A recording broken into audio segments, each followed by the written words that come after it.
Good afternoon, everybody, and welcome to this first of our training sessions on the EMIS-X Companion app. Thank you for taking the time out of your day to attend.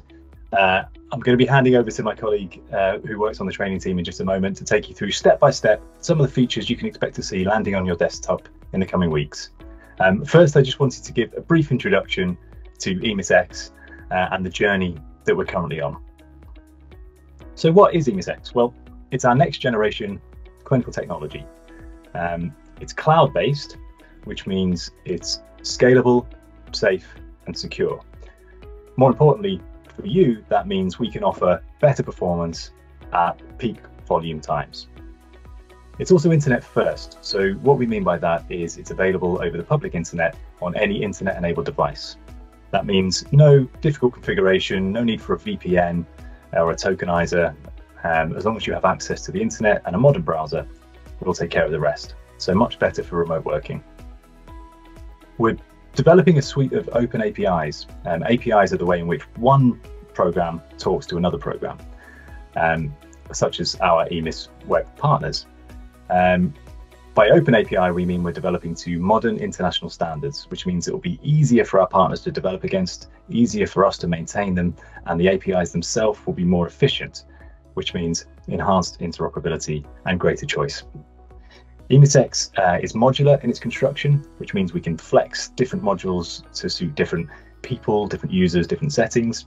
It also means it's much easier to continuously improve. So we can turn around a defect fix from diagnosis to developing the fix to getting it on the desktop of a user within hours, which is something we've not been able to do previously. And finally, we're building it with modern user interfaces. And we're not just putting a facelift on EMIS Web, we're taking the time to engage with users, do lots of research, make sure we understand the workflows and that we can reduce clicks, reduce cognitive load, and give you the kind of user experience you would expect with a modern web-based technology. So EMIS-X will become our ultimate replacement for EMIS Web. But we need to go on a journey. We're talking about this in terms of an evolution.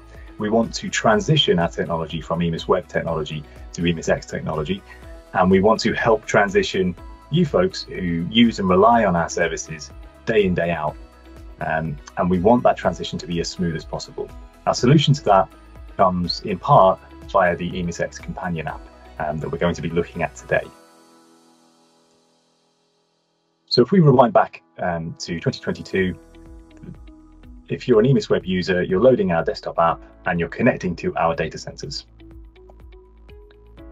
As of 2023, we put a lot of time and effort into migrating the clinical information hosted in our data centers up into the public cloud. That completed as of early January. So now when you log in, you may not notice the difference, but you're connecting to data that's hosted in the public cloud.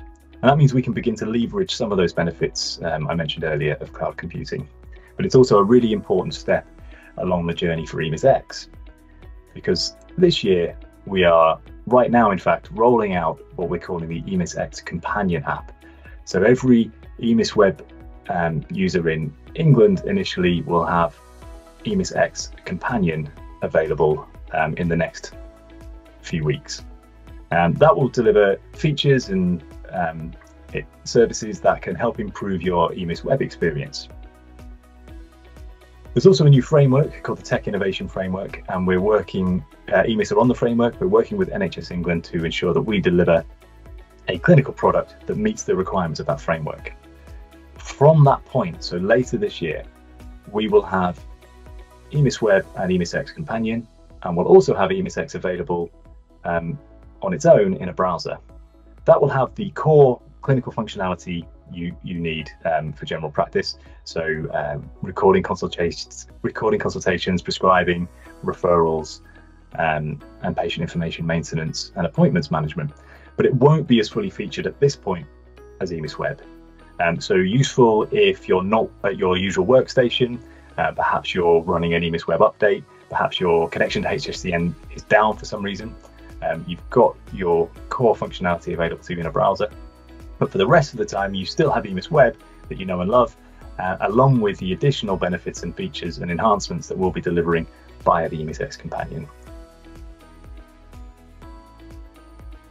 In time, we'll have migrated all of the functionality necessary into the browser app, and also a whole host of new functionality that is only available in EMIS-X.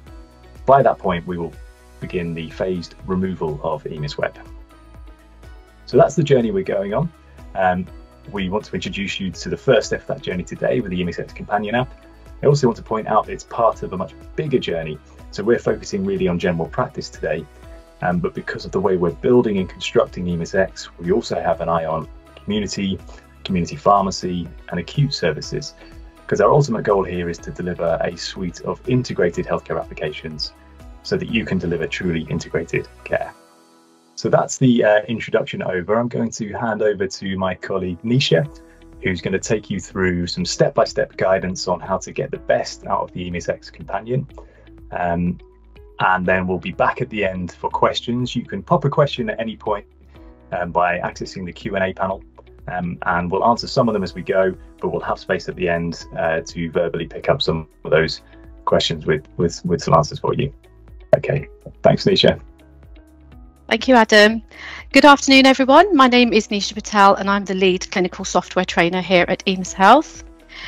This part of the webinar will be a feature-focused session where we will be exploring instant messaging, resources such as EMIS Now integration, clinical views, and much more.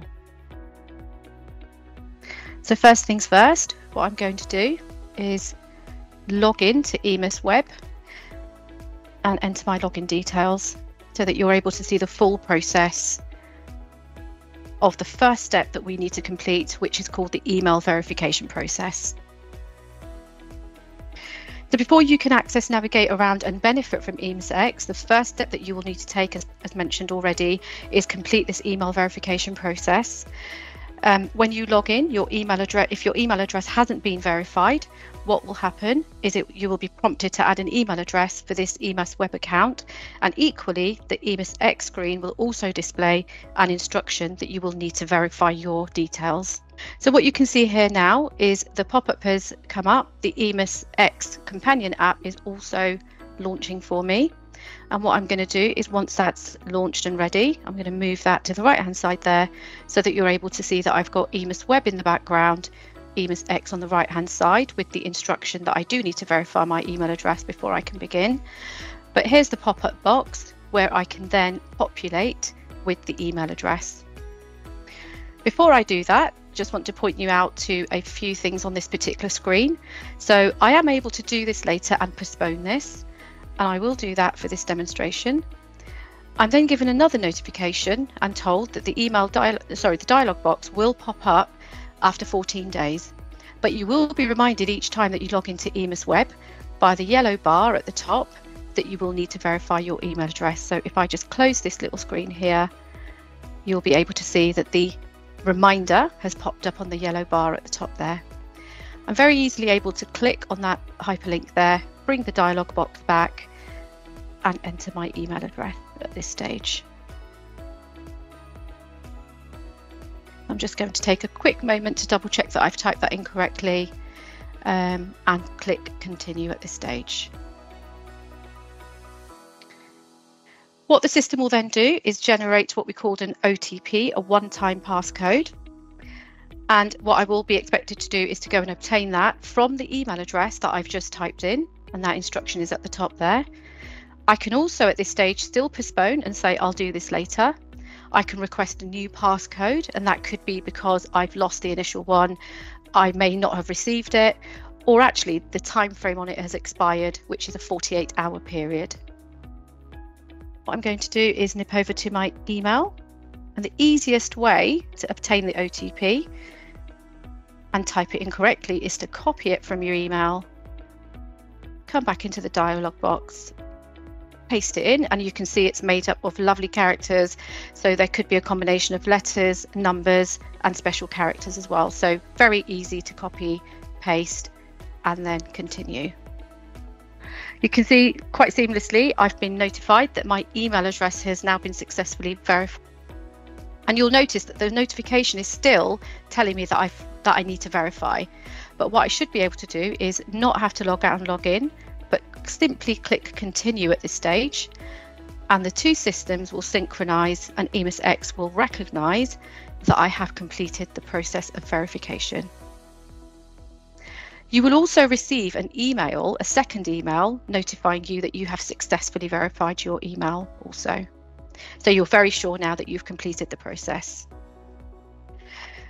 So you're probably thinking, well, why do you need to verify email addresses? Why do users need to do this? There's a couple of reasons, really. The first one is increased security.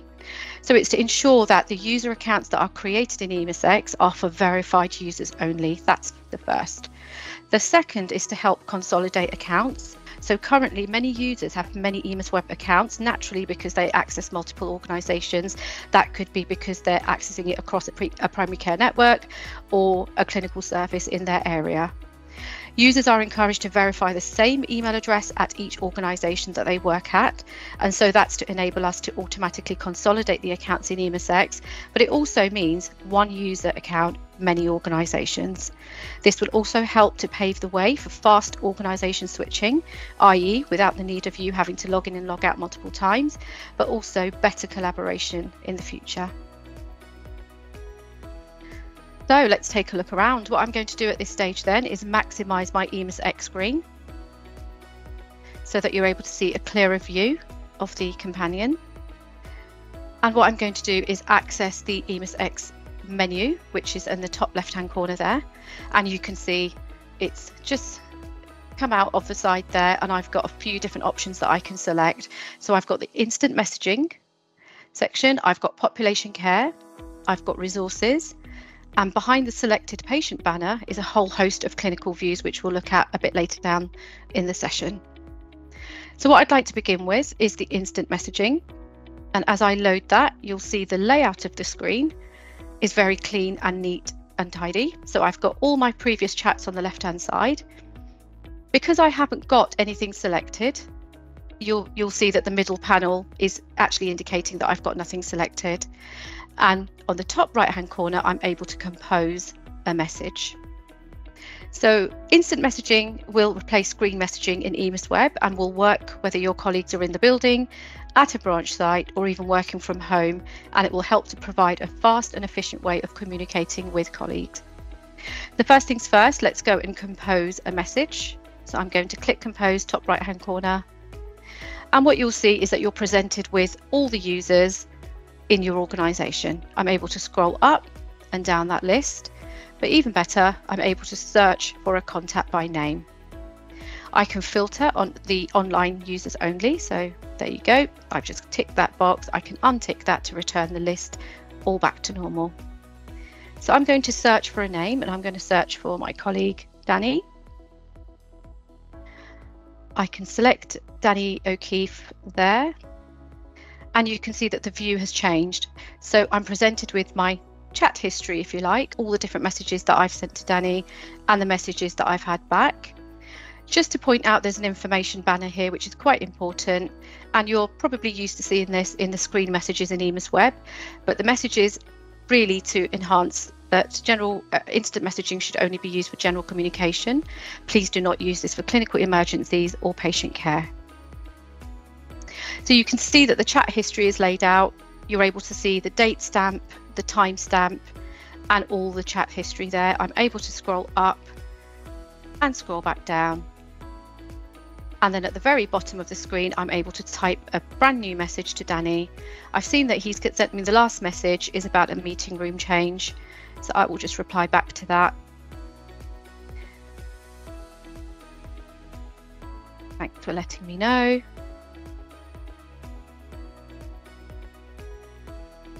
And what I'd also like to do is just highlight that message, convert it to bold text.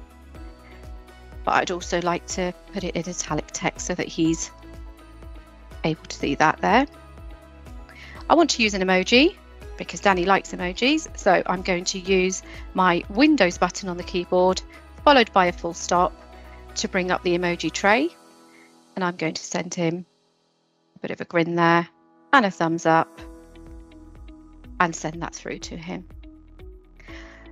So you can see the history continues and my latest message is there, and he's already replied to me, so with no problem.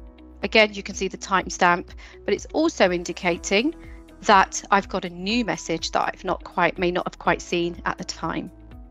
He's also sent me an urgent message, and I can tell that because I've got the urgent indicator on that very last message there. And I'm just going to quickly reply to him at this stage. And I'm going to mark it as urgent just for the fun of it so that he sees that. And you can see I have a similar indicator on my message that marks that I've sent that message as an urgent message. You'll also notice there's a status at the bottom of my message, and that indicates that I've sent this message over, but Danny may not yet have seen that. Once Danny sees that message, that indicator is updated with the status of seen, and you can see that's just happened if you cast your eyes over that bit there. Brilliant. What I'd also like to do is send Danny a clickable link. So I'm going to just quickly go over to my Internet Explorer. I'm going to copy a URL back to my companion on EMIS-X. I'm going to paste. So this could be an EMIS Now article that you'd like your colleague to have a look at, or something in Academy that you'd like them to complete a course on. So I've highlighted the URL, and what I'm going to do now is hover over this option here, and when I do hover over that, it's the link option, and what that will do is it will convert this information into a clickable link, and you can see the format of that has already changed. But as soon as I send that over to Danny, you'll be able to see that actually it is a clickable link, and he'll be able to click that at his end, and it will take him directly to that bookmarked page, which is very useful when you want colleagues to see certain types of information, or you want to bring that information to their attention. Next, I'm going to show you how to compose a group message. So on the top right hand corner, I can click on Compose again, and you'll see that that button is very quickly replaced by Group Message. Once again, you've got your users listed on the left hand side, a search bar, and the online only filter. If I click on Group Message, you still see the users, but what you will notice is you have a tick box at the side of each of the users. And what I'm able to do is quickly select multiple users. I can also scroll down, and that's absolutely fine. I'll include Danny in this as well. And I don't have to then remember who have I added into my members list, because the members list is built as you click onto different users. I can quite easily remove users at this stage, so I don't want Paddy to be in this group anymore. That was a big mistake at the time, but what I do want is Jade to be included. So I've just clicked on Jade there. At the very bottom, I'm able to give my group a name, but please note this is optional. You don't have to give it a name. It's good practice to give it a name because it's best to organise your group chats then, and you know exactly where you're typing your message into. So I'm just going to call it EMIS-X Demo, and I will create that group. So in the middle here, you can see that it's telling me that I've started a new group conversation. So it's a good indicator to know that it's not a one-on-one chat, it's actually a group chat that you're in. The banner is also listed and the options are still available. So I'm going to send a quick message here and tell everybody that the demo is at 4 p.m. And I want to send that as urgent. I want everyone to see that, and I'm going to send that through. So you should get a little notification at the top telling you that group setup is in progress, and it may take a few moments, but that's very quick and that's all done. Time to time, you might want to review who the members are in your group. You are able to click on the icon on the left of the EMIS-X demo, so the name that I've given it, and I can click on that little icon there, and it allows me to review who the group members are. So I can see that I've got 5 people in this group. I can then go on to edit the group if I needed to. And again, my members are listed here on the right hand side. I'm going to remove Rowan this time, and I'm going to add Ed. You get a lovely yellow banner at the bottom there indicating that the conversation history will be shared with newly added users. So just something to be mindful of. And I'm going to save those changes, and once again there's a notification indicating that the changes are being saved. Also to the right hand side under the Compose button, you are able to select Edit Group there, but you can also choose to leave a group also.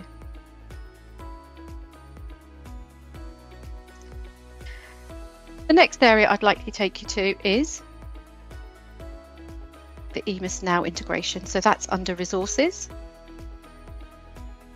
and EMIS Now at that stage there.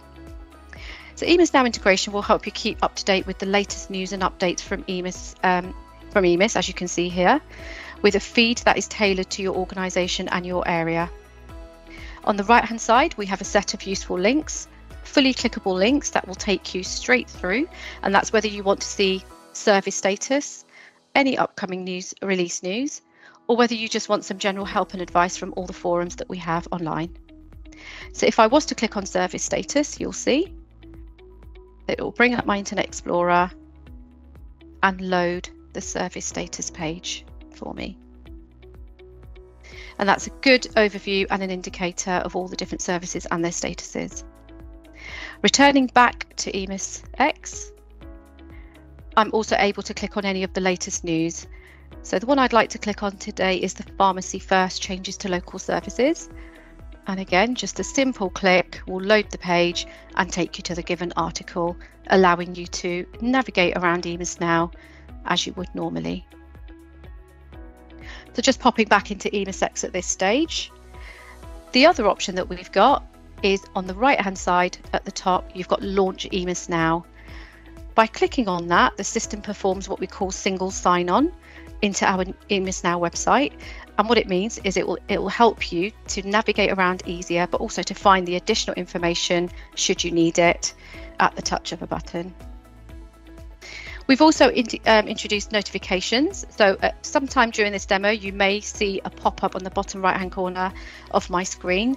And that's just a notification so that I'm aware that I've got some more news to read, more updates to be aware of, but also be sure that I'm always up to date with the latest information. So at this stage, I'm going to pop back into EMIS-X. And just to summarise, the EMIS Now resources page, you've got the latest news, which is fully clickable, any useful links, and you're able to launch EMIS Now via single sign-on technology.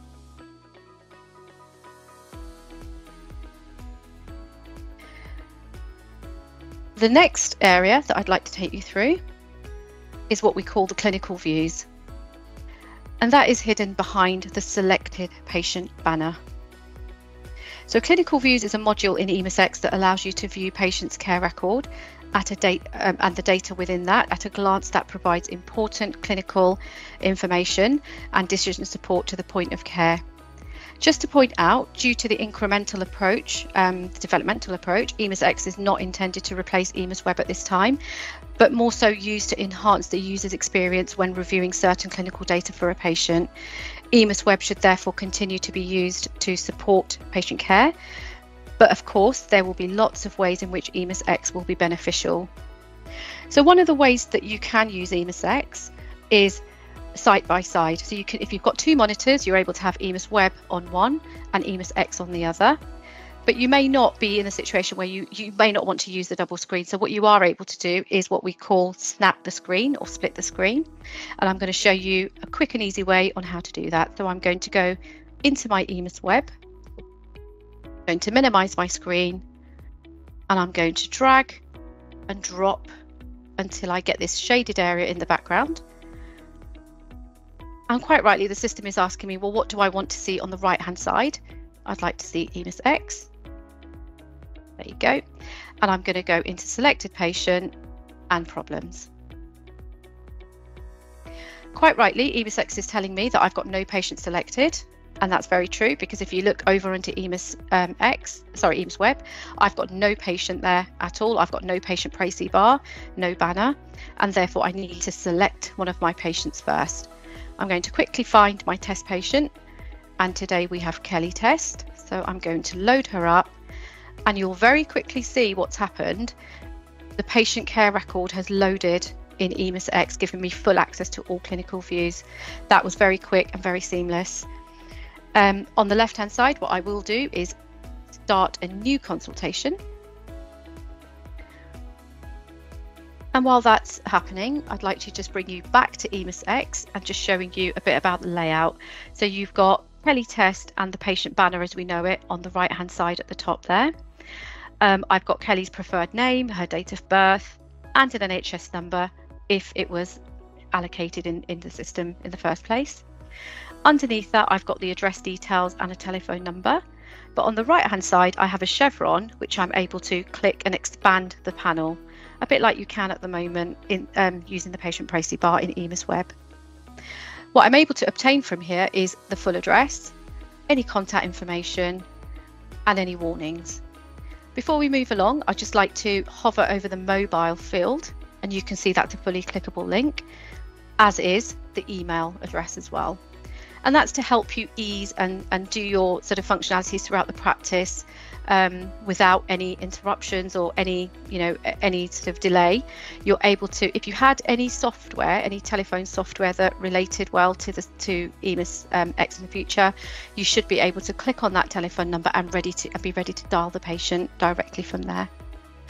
Same with the email address. If I was to click on the email address, it would open up a blank email ready, populated with the patient's email address for me to then send on to the patient. On the right hand side, we have a bit of an allergy warning. So just to bring that to your attention, allergy data is not yet available in EMIS-X. Please refer to the main clinical system should you need to see any allergy data for this patient.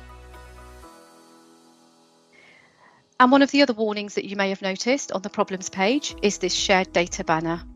So shared data is not yet available on EMIS-X, but if you do need to view the patient's clinical data from any other organisations, you should do this from your main clinical system being EMIS Web. On the right hand side, you have a dismiss button. So once you're ready and you've understood that message and you're happy with that, you are able to dismiss that banner there so that you get a wider picture of the problems on the right hand side there. So now that I've got my two systems side by side, I've got EMIS Web and EMIS-X and quick access to both of those at the same time, what I'm going to do is add a consultation for Kelly. So I'm just going to agree the consultation properties at this stage. Any information that pops up, and I'm just going to minimize my QoF box so that you're able to see what's behind that. Brilliant. So Kelly has presented today with headaches, and the first thing I am going to do is very quickly type headache into my problem. Before I actually accept that headache or enter that headache into EMIS Web, I'd like to bring your attention to the right hand side here. So yes, of course, you do have a summary of problems in EMIS Web, but what you can do at the same time is consult EMIS-X for any problems as well, because as soon as I select this headache and enter that into my EMIS Web system, you'll see that the problems summary disappears and it's replaced by helpful patient information leaflets, but also professional resources, which is brilliant. But what I do then probably need to do is navigate to problems again. But because I've got it open on the right hand side in my EMIS-X companion, I am able to navigate around this page, and I can see that I've got a split of active problems, minor past problems, and significant past problems too. I'm just going to have a quick look around the record to see if I can see any record of any types of headaches that Kelly may have had in the past. And I can see that she's had a tension type headache, which has been recorded in January 2023. That is a year ago, just more than a year ago. But what I would like to do is maybe just go back and consult a few documents. Before I do that, I might want to quickly have a look at this tension type headache just to see if I've got any more details on that. And what you'll see has happened is it's opened up the detailed panel view on the right hand side. If there was any associated text with that, that would also display in this right hand side panel. But I can actually see that she's seen Danny before. I can see the onset date, and I can see how the problem was recorded as well. I can use the cross to remove that panel, but I can also filter information by clicking on view options on the right hand side.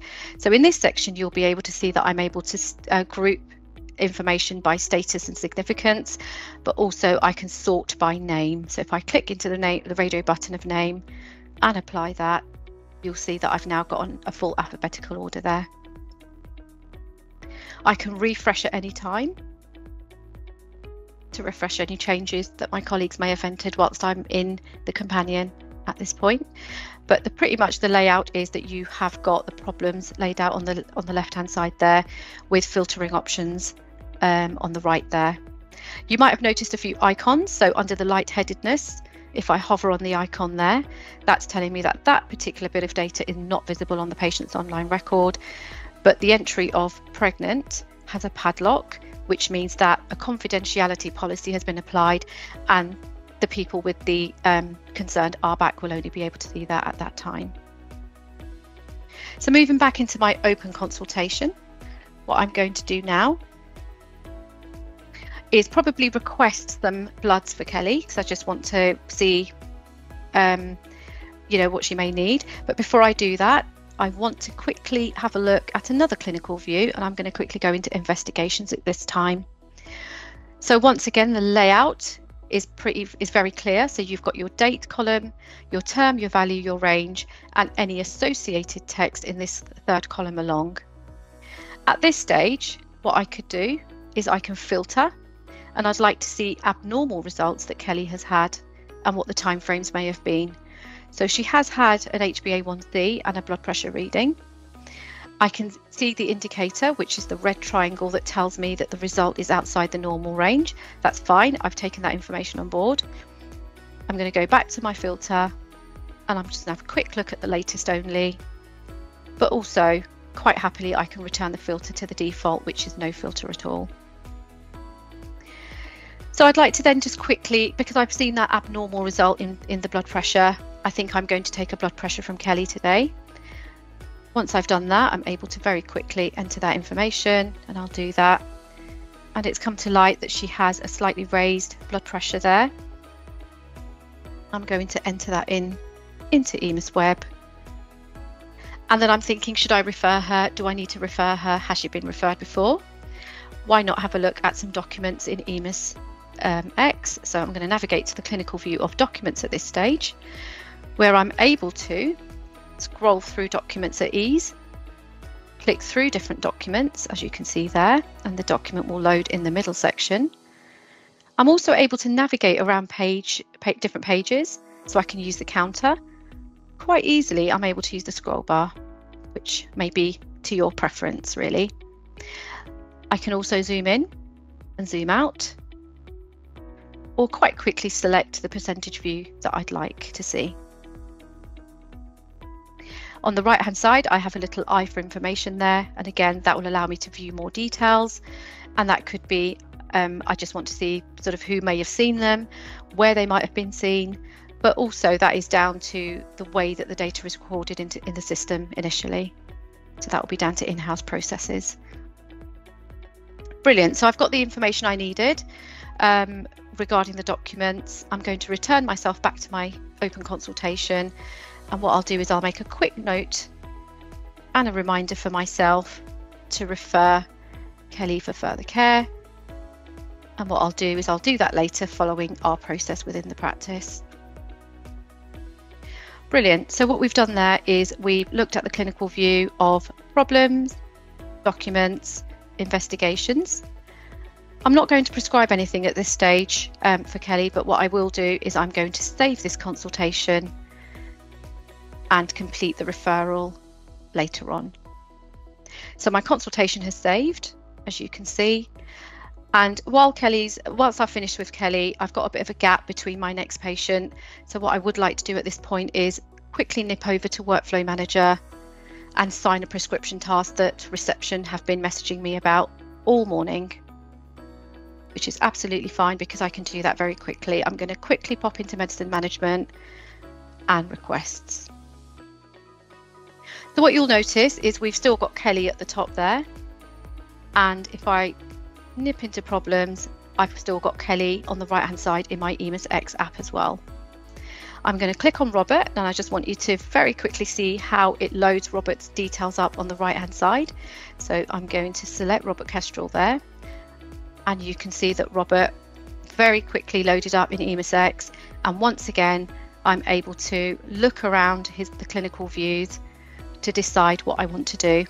This time I'm going to go into medication because I'm naturally signing off a script for him. He's asking for some simvastatin, but it was last issued in May 2022. So I'm not sure why that's come up. What I can do is have a look around and you can see that there's a toggle there. So I've got my current medication and I've got my past medication view there. I'm able to switch through them very quickly and you can see that changes very fast. The layout is pretty much the same as EMIS Web. So you've got your acute, your repeats, and if I was to scroll down, if there were any other statuses or prescription types, they would show. I can nip into past drugs at this stage, and again, a very similar layout, but this time I've got information such as when the drug was actually stopped, when it was last issued, and the issuing method as well. I've got a search bar on the top right hand corner, and what I would like to do in this situation before I sign that prescription or make a decision is just search to see whether he's had that before. So I've just typed in SIM and you can see that's highlighted in yellow because that was my search criteria.